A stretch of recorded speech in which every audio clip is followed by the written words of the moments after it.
नमस्ते दोस्तों, study with you पीके की यूट्यूब चैनल पे आपका स्वागत है। मैं अभी जो वीडियो बना रहा हूँ वो जनरल साइंस का है, जिसमें मैं फिजिक्स को पढ़ा रहा हूँ, भौतिक विज्ञान को पढ़ा रहा हूँ। इससे पहले जो मैंने वीडियो बनाया उसमें मैं फिजिक्स से रिलेटेड फिजिक्स का पहला यूनिट जो होता है यूनिट मेजरमेंट एंड एरर्स, मात्रक, मापन तथा त्रुटि को पढ़ा रहा था, जिसमें मैंने भौतिक राशियों के प्रकार क्या है, मापन क्या होता है, उसके बाद मात्रक क्या है, उसमें भी मूल मात्रक, व्युत्पन्न मात्रक और पूरक मात्रक के बारे में बताया। मात्रकों की पद्धति के बारे में बताया कि एमकेएस सिस्टम क्या है, सीजीएस सिस्टम क्या है, एपीएस सिस्टम क्या है और एसआई यूनिट्स क्या होता है।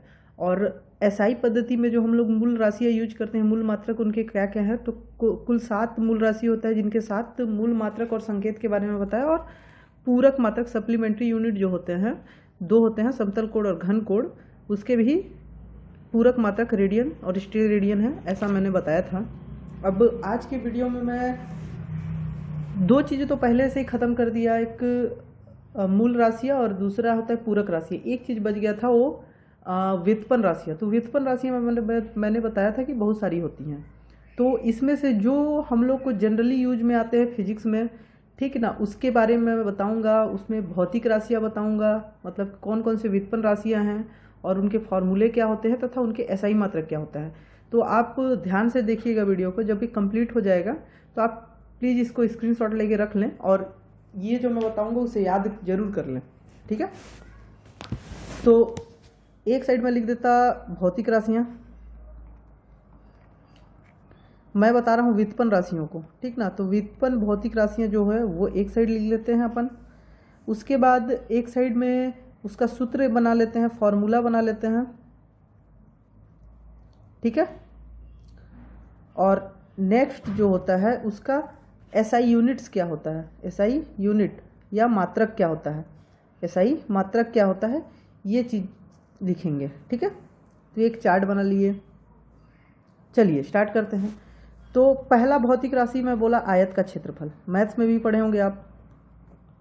आयत का क्षेत्रफल का फॉर्मूला ही होता है लंबाई गुणे चौड़ाई।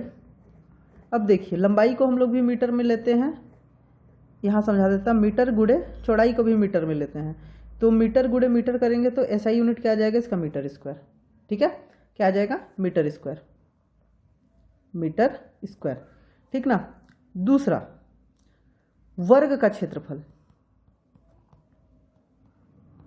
तो वर्ग क्या होता है, वर्ग जो होता है जिसकी सभी भुजाएं समान होती है, इसमें 4 भुजाएं होती है, चारों भुजाएं समान होती है। तो इसको हम लोग, इसका फॉर्मूला क्या होगा, भुजा का स्क्वायर। इसका जो फॉर्मूला होता है वर्ग का क्षेत्रफल का, भुजा स्क्वायर। तो भुजा, पहला भुजा में मीटर में होगा, दूसरा भुजा भी मीटर में होगा, या फिर डायरेक्टली आप भुजा मीटर में रहता तो मीटर स्क्वायर कर सकते हैं। तो यहाँ पे भी इसका आ जाएगा मीटर स्क्वायर, ठीक है। ये इसका ऐसा यूनिट होगा। तीसरा जो यूज होता है त्रिभुज का क्षेत्रफल। अब बोलोगे कि त्रिभुज तो अनेक प्रकार के होते हैं, समबाहु, विषमबाहु, ठीक है ना। तो ऐसा नहीं है, होता है अलग अलग, लेकिन हम लोग जो मेन त्रिभुज का लेंगे वो यहाँ पे मैं लिख रहा हूँ। तो त्रिभुज का क्षेत्रफल 1/2 गुणे आधार गुणे ऊंचाई, ठीक है। अब 1/2 तो सेम रहेगा, आधार क्या रहेगा इसका, मीटर में रहेगा, ऊंचाई क्या रहेगा, मीटर में रहेगा। तो क्या आप 1/2 मीटर स्क्वायर लेंगे इसको, नहीं, हम लोग को मात्रक लेना है, तो मीटर स्क्वायर ही होगा ये, क्या होगा, मीटर स्क्वायर। चौथा होता है घनत्व, जिसे हम लोग डेंसिटी भी बोलते हैं, घनत्व। ये सारी चीज़ जो मैं बता रहा हूँ आगे धीरे धीरे करके सबको डिस्कस करूँगा क्या होता है। तो घनत्व का जो सूत्र होता है,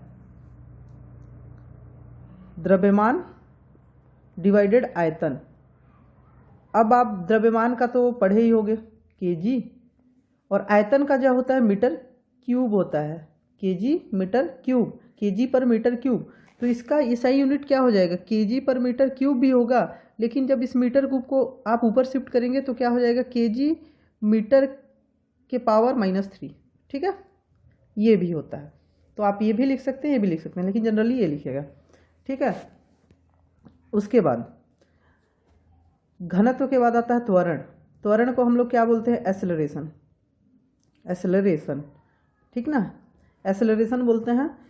तो त्वरण क्या होता है? त्वरण का सिंपली सा सूत्र क्या होता है? वेग में परिवर्तन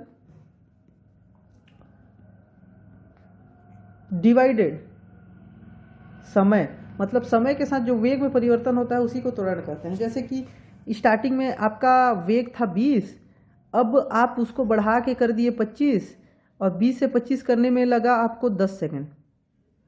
ठीक है, 20 था वेग और उसको बढ़ा के आप 25 किए और उसको लगा 10 सेकेंड, तो आपका वेग में परिवर्तन कितना हो जाएगा? 25 डिवाइडेड 20, ये वेग में परिवर्तन होगा। मतलब आप 25 से 20 जा रहे हो तो 5 का ही परिवर्तन कर रहे हो, डिवाइडेड 10, तो ये क्या हो जाएगा? 5/10 या 1/2, इस टाइप से रहता है, तो 1/2। ठीक है ना, तो वेग में परिवर्तन डिवाइडेड समय। तो यहाँ पे वेग में परिवर्तन किस में लेंगे हम लोग? तो वेग में परिवर्तन हम लोग मीटर में लेंगे ना, क्योंकि मीटर वेग में परिवर्तन कर रहे हैं। तो 20 मीटर से 25 मीटर आप पहुँचाए 10 सेकेंड में, तो मीटर था, तो मीटर डिवाइडेड समय को क्या लेंगे आप? समय सेकेंड में लेते, आपको पता ही है, जो फंडामेंटल यूनिट बता रहा था उसमें बताया ही था, तो मीटर पर सेकेंड इनवर्स। ठीक है, मतलब सेकेंड का सॉरी मीटर पर सेकेंड स्क्वायर होगा, 2 जगह का लिया जाएगा इसमें, तो यहाँ पे -2 हो जाएगा। ठीक है, उसके बाद छठवां दाब, जिसको बोलते हैं प्रेशर। ठीक है, तो दाब का फॉर्मूला क्या होता है? सूत्र क्या होता है? बल बटा क्षेत्रफल, बल बटा क्षेत्रफल। अब बल के लिए मैं बताया था फंडामेंटल यूनिट क्या होता है, तो बल के लिए न्यूटन, क्षेत्रफल के लिए मीटर स्क्वायर। ठीक है, तो क्या आ जाएगा? न्यूटन मीटर का इनवर्स या न्यूटन पर मीटर स्क्वायर, ये भी बोल सकते हैं।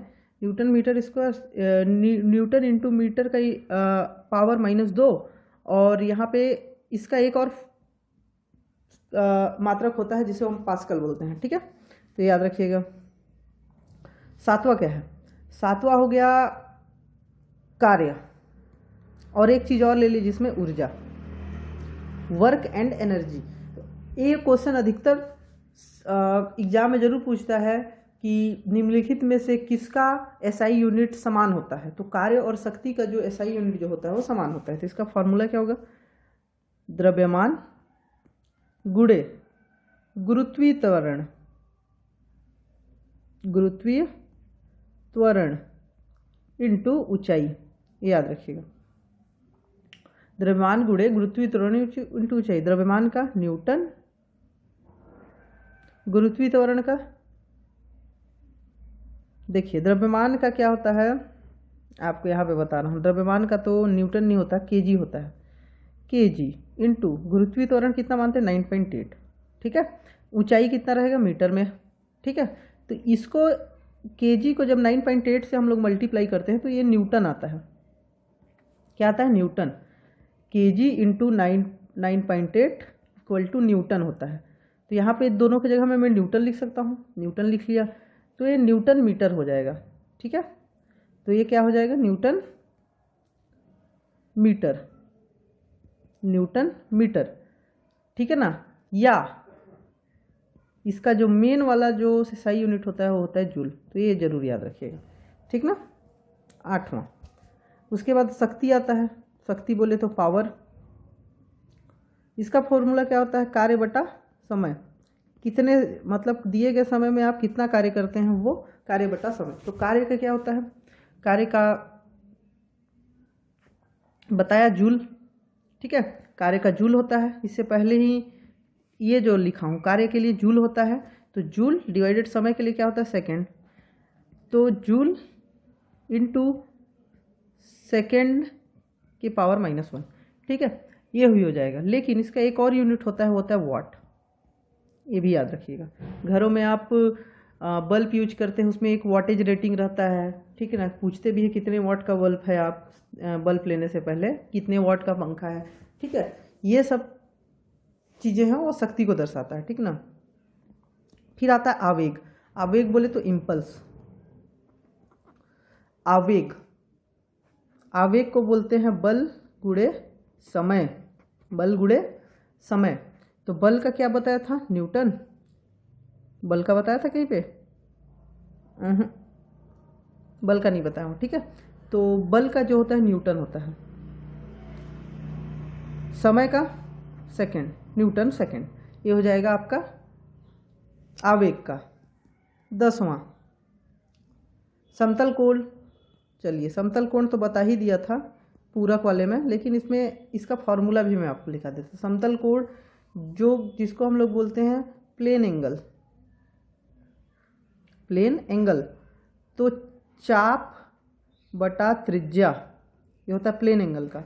और इसका सही मात्रक क्या होता है? रेडियन, ठीक है ना, बताया था। एक घन कोण होता है जिसका स्टेरेडियन होता है, ठीक है। अब उसके बाद आता है वेग, वेग बोले तो वेलोसिटी।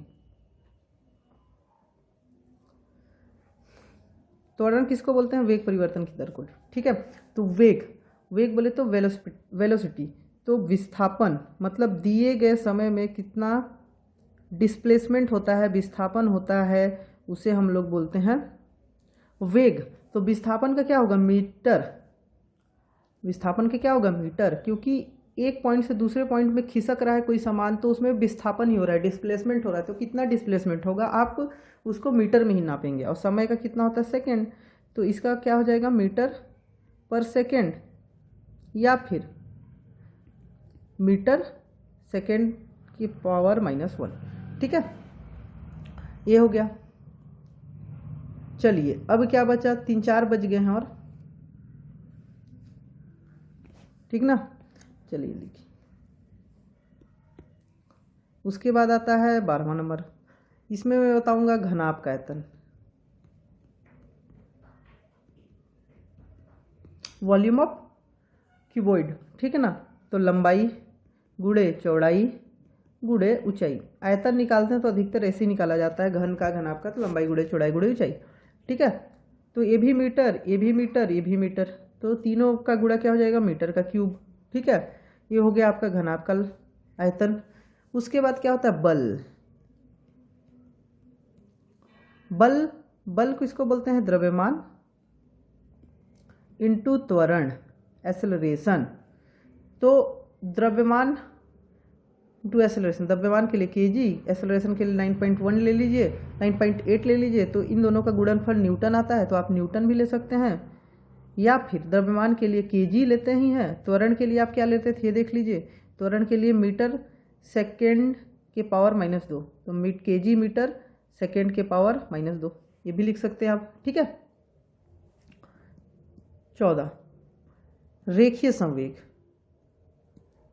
लीनियर मोमेंटम, क्या बोलते हैं इसको? Linear momentum. रेखीय संवेग बोले तो लीनियर मोमेंटम। तो इसका क्या होता है? रेखीय वेग जो रहता है उसमें सिंपली द्रव्यमान का आपको गुणा कर देना है, ठीक है ना। रेखीय वेग को रेखीय वेग से द्रव्यमान का गुणा कर दीजिए तो आपका आ जाएगा। तो द्रव्यमान का केजी, रेखीय वेग का कितना होता है? रेखीय वेग का बताएंगे, ठीक है ना। ये वेग को ही रेखीय वेग बोलते हैं। तो क्या था? मीटर इंटू सेकेंड के power -1, KG metre into second के पावर -1, ठीक है। अब इसके बाद आता है लास्ट 15वां याद रखने वाला, प्रतिबल, जिसको स्ट्रेस बोलते हैं। ये भी प्रतिबल भी जो रहता है बल पर यूनिट क्षेत्रफल, जो आपका मैं दाब का बताया था वही होता है। तो याद रखिएगा कि दाब का भी जो वही रहता है सूत्र, और यूनिट जो दाब का रहता है। तो बल बटे क्षेत्रफल, तो क्या आ जाएगा? बल बटे क्षेत्रफल, तो न्यूटन इंटू मीटर, क्षेत्रफल का मीटर स्क्वायर रहता है तो -2 हो जाएगा जब ऊपर जाएगा, या फिर न्यूटन भी इसको भी बोल सकते हैं, ठीक है। ये हो गया, sorry, Newton per metre square या पास्कल, पास्कल भी बोल सकते हैं, ठीक ना। ये तो ये व्युत्पन्न मात्रक कुछ है 15, ठीक है ना। उनको आप स्क्रीनशॉट लेके जरूर रख लीजिए और एक बार पढ़ लीजिएगा, ठीक ना। चलिए हम लोग याद करते हैं कि कुछ लंबाई, द्रव्यमान तथा समय में कुछ प्रयोगात्मक मात्रक होते हैं, ठीक है। तो सबसे पहले बारी बारी से बताऊंगा कि लंबाई में, फिर द्रव्यमान का प्रयोगात्मक मात्रक, समय का प्रयोगात्मक मात्रक, ठीक है ना। तो लंबाई का प्रयोग होने वाला मात्रक,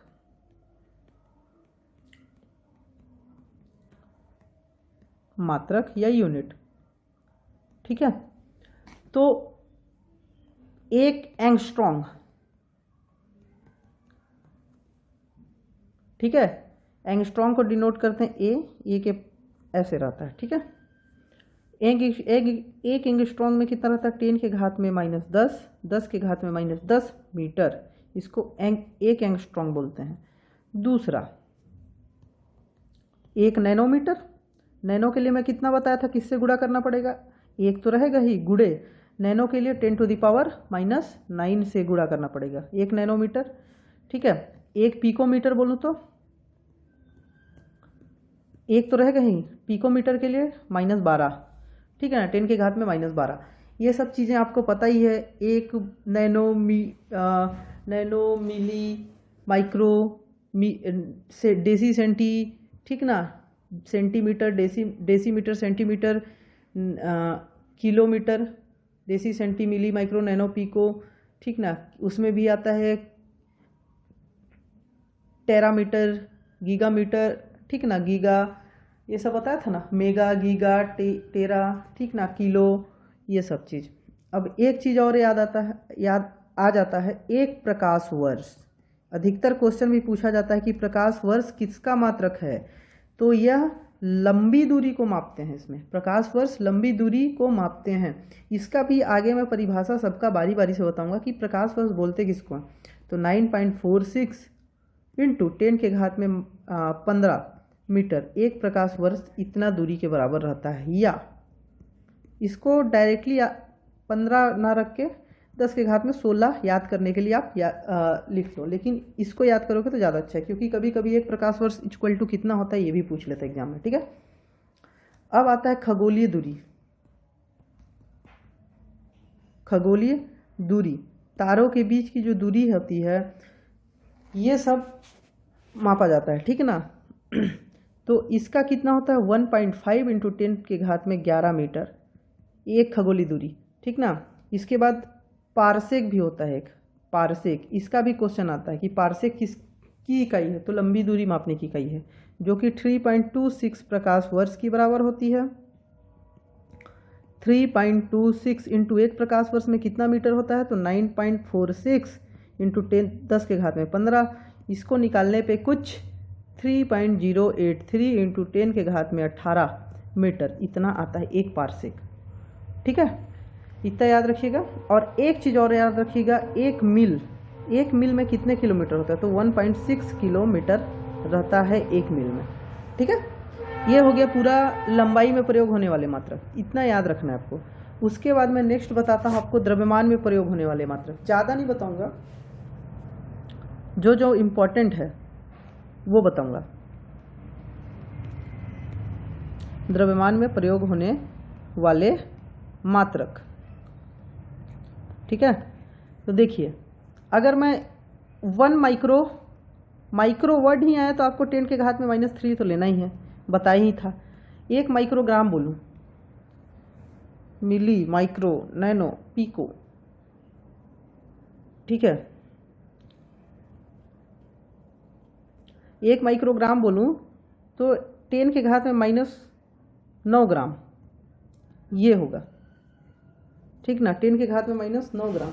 लेकिन अगर इसी को मैं केजी में कन्वर्ट करूं तो 1 केजी में कितने ग्राम होते हैं, 1000 ग्राम, या 1 केजी में होते हैं 10 के घात में 3 ग्राम। किलोग्राम बोलते ना, किलो के लिए 10 के घात 3 यूज करते, तो 10 के घात 3 ग्राम। अब देखिए, अगर मैं इसको किलोग्राम में निकालूं तो 10 के घात में -9 का गुणा 10 के घात में 3 केजी में लिख सकता हूं, तो ये क्या आ जाएगा, 10 के घात में -6 केजी, ठीक है। इसको केजी में भी आप इजीली निकाल सकते हैं।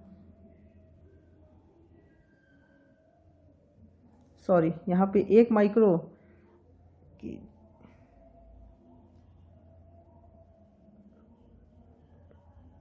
-6 होगा, ठीक है, और थोड़ा गड़बड़ हो रहा है। 1 माइक्रोग्राम में 10 के घात में -6 ग्राम होता है, ठीक है ना। अब ये होता है, तो अगर इसको मैं केजी में निकालूं तो 10 के घात -6 डिवाइडेड 10 के घात में 3 होगा केजी।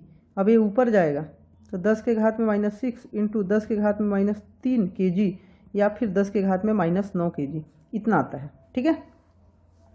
दूसरा 1 मिलीग्राम बोलूँ तो मिली के लिए क्या यूज करते, 10 के घात में -3, ठीक ना। 1 ग्राम बोलूँ तो कितना किलोग्राम, 1 ग्राम। चलिए यहाँ पे बताया था 1 केजी में ये होता है, तो अगर मैं 1 ग्राम निकालूं तो ये 10 के घात 3 माइनस 1 के नीचे आ जाएगा, -3, 10 के घात में 3 केजी इक्वल टू ग्राम, 1 ग्राम। तो 1 ग्राम में कितने हो जाएंगे, जब ये 10 के घात में 3 जो है ऊपर जाएगा तो 10 के घात में -3 केजी, ठीक ना। ये भी हो गया। अब 1 कुंटल का बात आता है। 1 कुंटल तो सुने ही होंगे, कुंटल, ठीक ना। तो ये कितने केजी को बोलते हैं, 100 केजी को बोलते हैं 1 कुंटल, ठीक है। या फिर 10 के घात में 2 केजी, ठीक। उसके बाद 1 पाउंड, केक उक लेने जाते हैं तो पाउंड में मांगते हैं अपना, तो 1 पाउंड में कितने केजी होते हैं, तो 0.4537 केजी या फिर 453.7 ग्राम, ठीक है। ये दोनों चीज़ याद रख लीजिए। अब ये द्रव्यमान में प्रयोग होने वाले मात्रक भी हो गए। अब उसके बाद समय में प्रयोग होने वाले मात्रक को उतना बताना जरूरी है, लेकिन मैं बता देता हूँ। 1 नैनो सेकंड बोलूँ तो 10 के घात में 9, 1 पिको सेकंड बोलूँ तो 10 के घात में -12, 1 माइक्रो सेकंड बोलूँ तो 10 के घात में -6, 1 मिली सेकंड बोलूँ तो 10 के घात में -3। ये तो बता चुका हूँ, ठीक है। 1 मिनट में कितने सेकंड होते हैं, 60 सेकंड। 1 मिनट में 60 सेकंड, पता ही होगा। 1 घंटे में कितने मिनट, 60 मिनट। और 60 × 60 इक्वल टू 3600 सेकेंड 1 घंटे में, ठीक है। ये 60 मिनट तो था ही, और 1 मिनट में 60 सेकेंड, इसलिए 60 × 60 किया, ठीक ना। अब 1 दिन में 24 घंटा, मिनट निकालूं तो 24 × 60 का गुणा कर दीजिए, इतना मिनट, ठीक है, जो कि आएगा 1440 मिनट। 1 दिन में 1440 मिनट। अब अगर सेकंड निकालूं तो 1440 का गुणा 60 से फिर से कर दीजिए, तो आ जाएगा 86400 सेकेंड, ठीक है।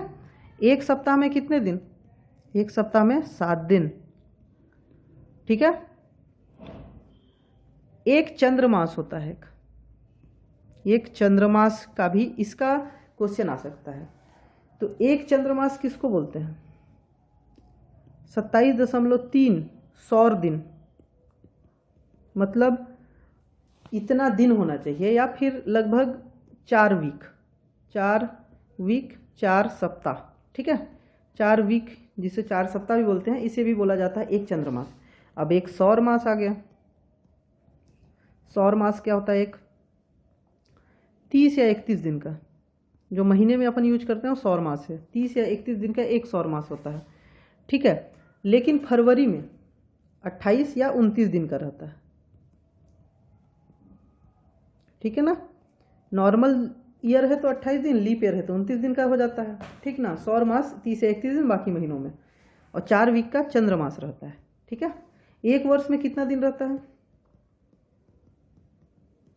365 दिन, लेकिन लीप ईयर सर 4 साल में आता है और 1 दिन बढ़ता है, तो 365 से ही 1/4 दिन, जिसको अप्रोक्स हम लोग 365 दिन ही मानते, और लीप ईयर में 366 दिन बोल देते हैं, ठीक है, क्योंकि फरवरी में 29 दिन हो जाता है, ये याद रखिएगा। हो गया, इतना चीज़ याद रखना है आपको। उसके बाद चलिए मात्रकों का रूपांतरण देखते हैं कुछ। तो द्रव्यमान का रूपांतरण बताऊंगा, लंबाई का, क्षेत्रफल का, आयतन का, ये 4 रूपांतरण मैं बताऊंगा, ठीक है ना। 4 रूपांतरण, ये भी फॉर्मूला ही लिखूंगा मैं, आपको याद होना चाहिए।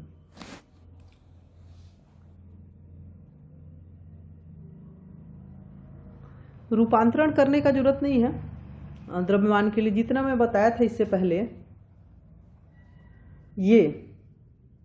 इसी को आप अच्छे से अगर समझोगे तो ऑटोमेटिक रूपांतरण कर लोगे। जैसे कि 1 माइक्रोग्राम 10⁻⁻6 ग्राम को बोला जाता है, तो इसको केजी में निकाला तो केजी में निकाल के मैं दिखा दिया। ठीक है, ऐसी है। चलिए थोड़ा सा और एक्स्ट्रा चीज़ देख लेते हैं अपन जो पूछ सकता है। अब 1 टन क्या होता है? 1 टन जो होता है 1000 केजी को बोलते हैं। ठीक है, 1000 केजी को बोलते हैं। अब मैं बोलूँ कि 1 सेंटीमीटर में कितना इंच होता है, तो 1 सेंटीमीटर में 0.394 इंच, ये याद रखिएगा। ठीक ना। 1 मीटर में कितना इंच होता है? 39.4 इंच रहता है। ठीक है, ये याद रखिएगा।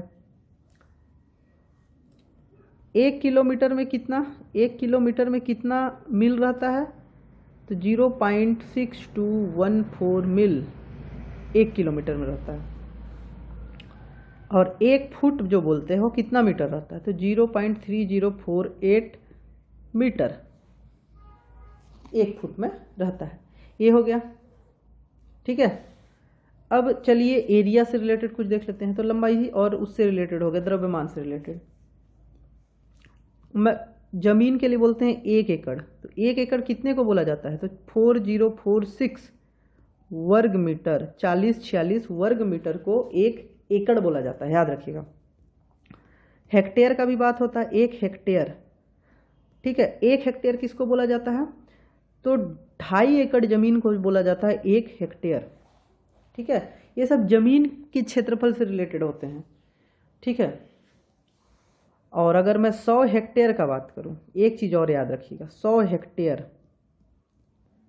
तो 1 किलोमीटर का स्क्वायर के बराबर रहता है एरिया। ठीक है ना। हो गया। इतना चीज़ याद रखिए। 1 एकड़ में कितना वर्ग मीटर, 4046 वर्ग मीटर होता है 1 एकड़ में। 1 हेक्टेयर में मतलब 2.5 एकड़ का ज़मीन को 1 हेक्टेयर बोलते हैं, और 100 हेक्टेयर जो रहेगा वो 1 वर्ग किलोमीटर के बराबर है। अब आयतन से रिलेटेड 2 पॉइंट मैं बता रहा हूँ। एक होता है 1 बैरल। ठीक है, 1 बैरल में कितना होता है, 159 ही याद रखिए। 159 लीटर को 1 बैरल बोलते हैं। और एक होता है 1 गैलन, 3.785 लीटर को 1 गैलन बोलते हैं। ये 2 चीज़ें आयतन से रिलेटेड, ये 3 चीज़ें आप क्षेत्रफल से रिलेटेड, और बाकी ये सब याद कर लीजिएगा। ठीक है, अब डायमेंशन की बात कर रहा था, बीमा की बात कर रहा था मैं। बीमा को पढ़ाऊंगा, उसके बाद एक टॉपिक बचेगा, वो होता है एरर्स, जिसको बोलते हैं त्रुटियां। वो चीज़ बताऊंगा, फिर चैप्टर 1 खत्म हो जाएगा। तो बीमा क्या होता है कि देखिए, भौतिक राशियाँ 3 टाइप का मैं बताया। मूल मात्रक, मूल राशियाँ, उसके मूल मात्रक होते हैं। एक होता है व्युत्पन्न राशियाँ, व्युत्पन्न मात्रक होते हैं। एक पूरक राशियाँ, जिनके पूरक मात्रक होते हैं। तो मूल मात्रक है तब तो ठीक है, लेकिन जब व्युत्पन्न मात्रक आता है और पूरक मात्रक आते हैं, तो उसके उन मात्रकों को हम लोग को डिनोट करना पड़ता है मूल मात्रक के टर्म में। तो जो मूल मात्रक के टर्म में हम लोग जो डिनोट करते हैं, जो निकालते हैं, उसी को बोला जाता है भौतिक राशियों की बीमाएं। ठीक है, तो जनरली इसमें क्या होता है कि जब भी हम लोग बीमाएं निकालते हैं, तो भौतिक राशियां जो रहती हैं उनके दोनों ओर वर्ग कोष्ठक लगाकर भौतिक राशि की बीमा प्राप्त करते हैं। जैसे कि अगर लंबाई बोलूं, ठीक ना, लंबाई के लिए मैं बीमा क्या लगाऊंगा, FAL। इसको मैं स्क्वायर कोष्ठक में बंद करूंगा। ठीक है, L। ठीक है ना। और यह जो होता है बीमा, जो होता है किसी राशि का परिमाण को नहीं दिखाता, सिर्फ उसके मात्रा को दिखाता। जैसे कि मैं बोल दिया 100 मीटर है, तो इसको क्या मैं 100 L करके लिखूंगा, नहीं। ठीक है ना, L से लेंथ। ठीक ना, तो इसको सिर्फ मैं मात्रक L के टर्म में डिनोट करूंगा। अगर यह मीटर स्क्वायर रहता तो L स्क्वायर। ठीक है, अगर मीटर स्क्वायर नीचे रहता 1/मीटर स्क्वायर, तो ये -2 हो जाता, क्योंकि ऊपर जाने पे -2 होता है। ये चीज़ ध्यान रखिएगा। ठीक ना, चलिए देखते हैं। तो इसका निरूपण किस किस टर्म में करते हैं? तो साथ हम लोग जो भौतिक राशियाँ पढ़ रहे थे तो उसमें हम लोग फंडामेंटल यूनिट, मूल मात्रक, ठीक ना, साथ पढ़े थे। क्या क्या होता है? लंबाई के लिए हम लोग बीमा एल का यूज करेंगे, कोष्टक में बंद में बताया था तो वैसी, ठीक ना, लंबाई। उसके बाद क्या होता है? द्रव्यमान को इंग्लिश में हम लोग क्या बोलते हैं? मास, इसलिए हम लोग कैपिटल एम से करेंगे, ठीक ना।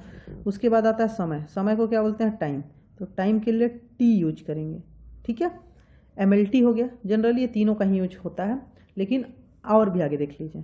ताप, अब ताप के लिए हम लोग टेम्परेचर भी यूज करते हैं, लेकिन यहाँ पे टी यूज करेंगे क्या? टी तो समय के लिए यूज कर लिए, ताप के लिए भी टेम्परेचर बोलते हैं, तो इंग्लिश में टी वर्ड आना चाहिए, लेकिन यहाँ पे थीटा यूज करेंगे अपन, ठीक है। ताप के लिए थीटा। अब आता है करंट, विद्युत धारा, इलेक्ट्रिक करंट। इसको हम लोग ए से डिनोट करते हैं, A4 एम्पियर जो होता है उससे, ठीक ना।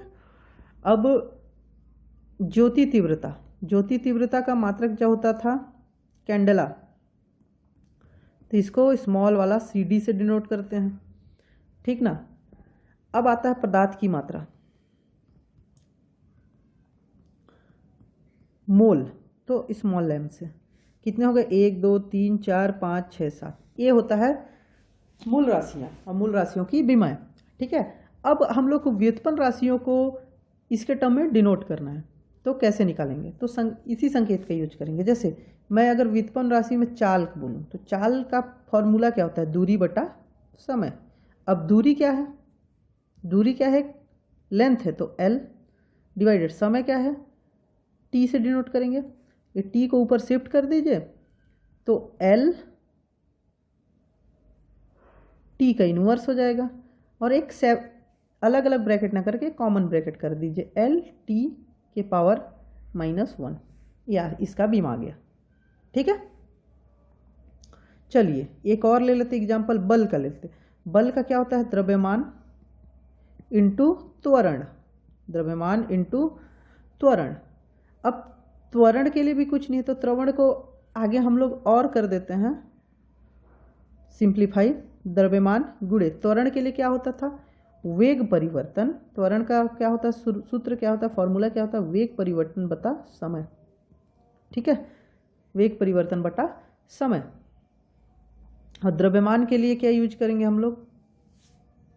M, ठीक है।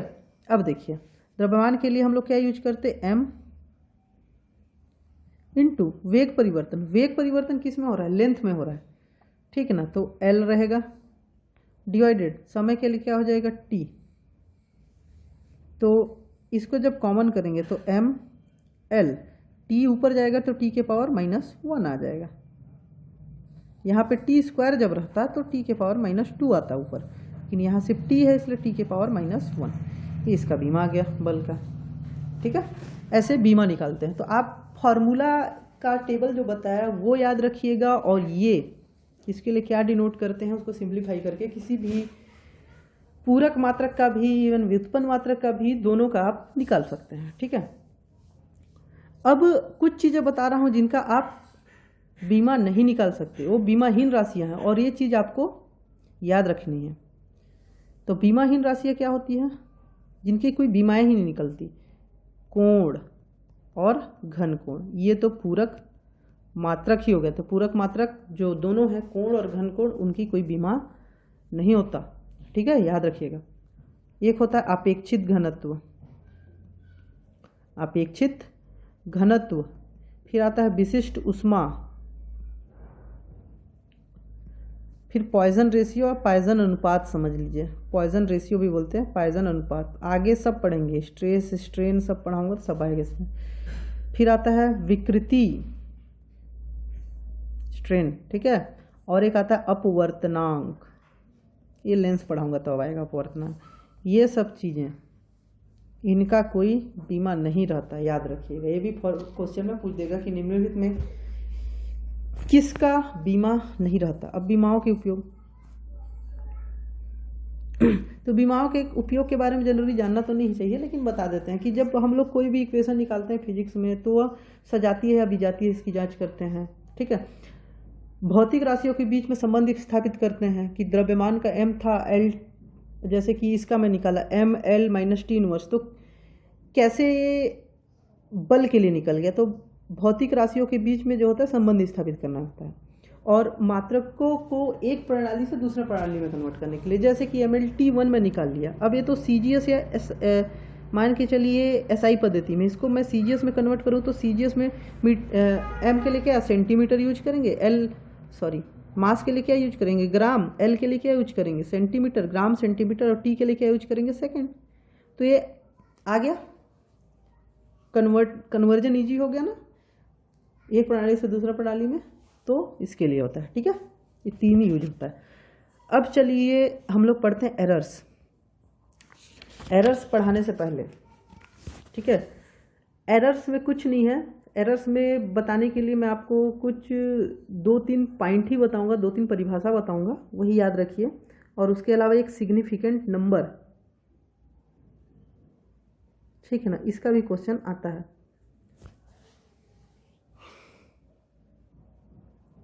सिग्निफिकेंट नंबर के नहीं आता, सॉरी, ये आता है उसका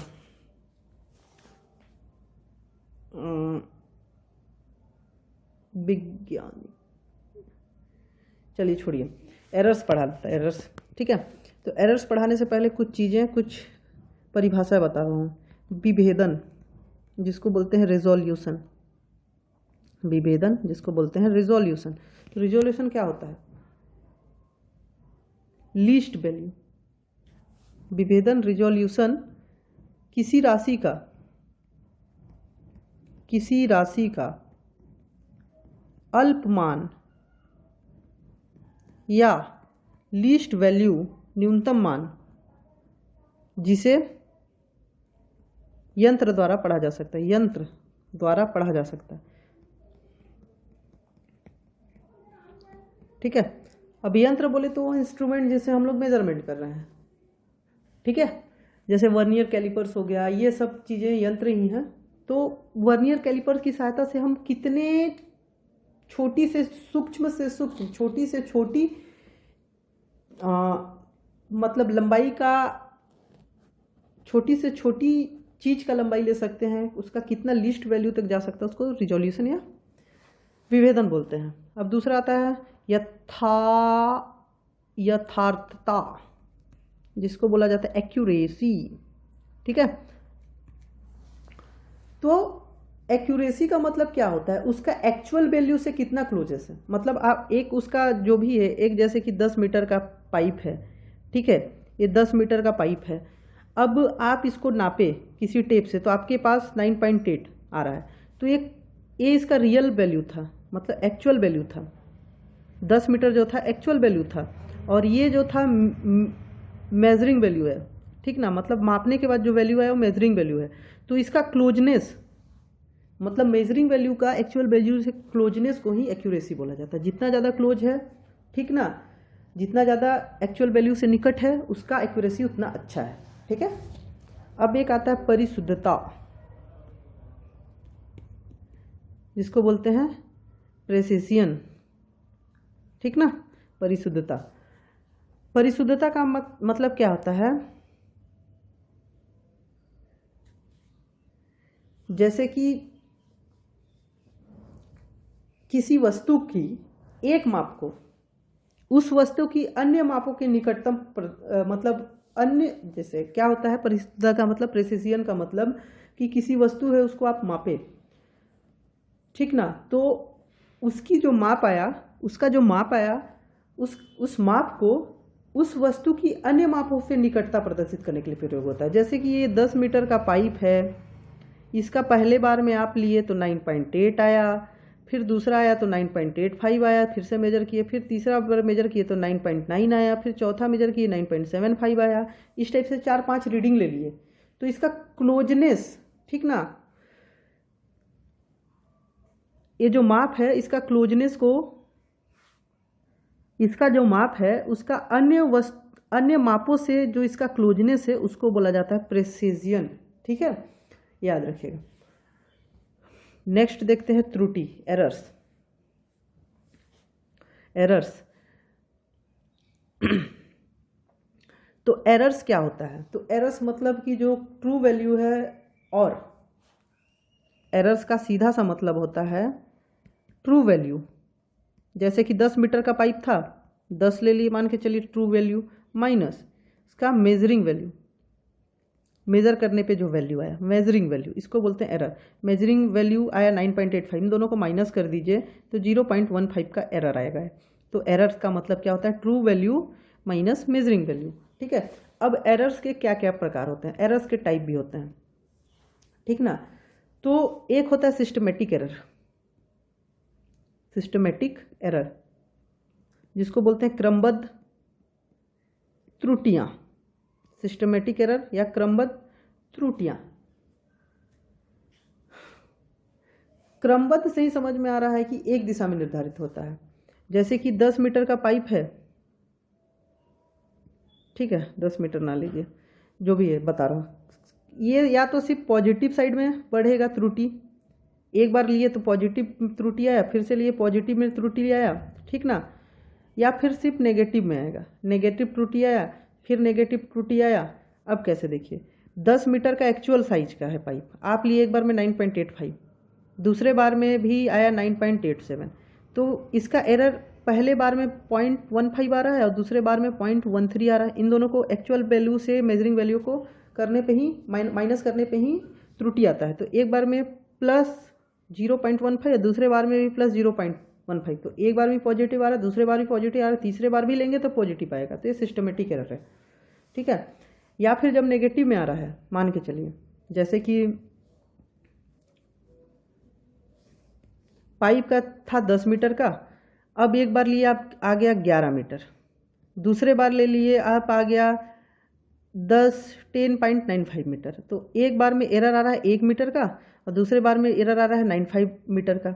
ये क्या है? माइनस में आ रहा है, ठीक है, क्योंकि ट्रू वैल्यू 10 है और मेजरिंग वैल्यू ट्रू वैल्यू से ज़्यादा है, तो माइनस में आ जाएगा, तो सिर्फ ऋणात्मक दिशा में ही बढ़ रहा है, तो भी ये सिस्टमेटिक एरर हो गया।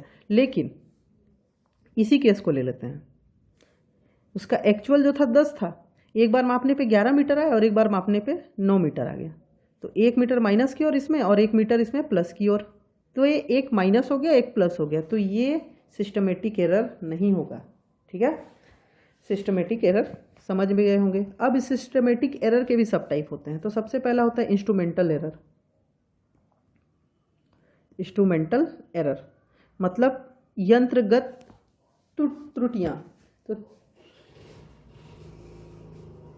अब इंस्ट्रूमेंट एरर क्या होता है? तो इंस्ट्रूमेंट मतलब यंत्र ही होता है, तो यंत्र की खराबी के कारण जो एरर आता है उसको इंस्ट्रूमेंटल एरर बोलते हैं, सीधी सी बात है, ठीक है। दूसरा आता है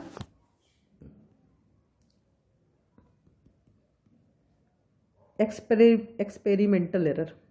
एक्सपेरिमेंटल एरर, तो एक्सपेरिमेंटल एरर क्या होता है? जब आप उसको मेजर कर रहे हैं, तो आपके द्वारा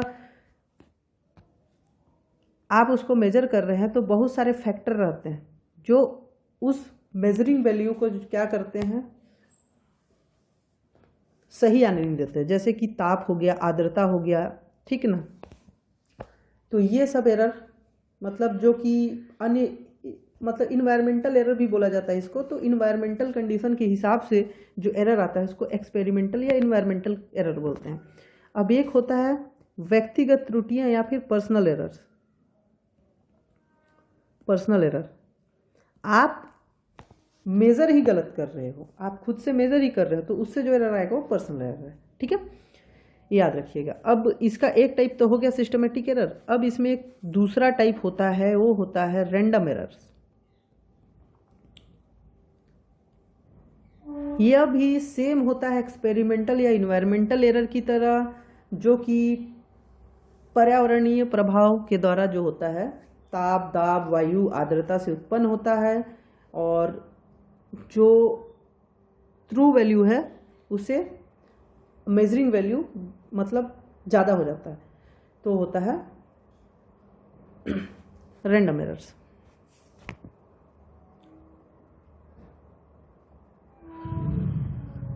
ठीक है। इतना याद रखिएगा। एरर्स के भी टाइप सब टाइप बता दिया मैं।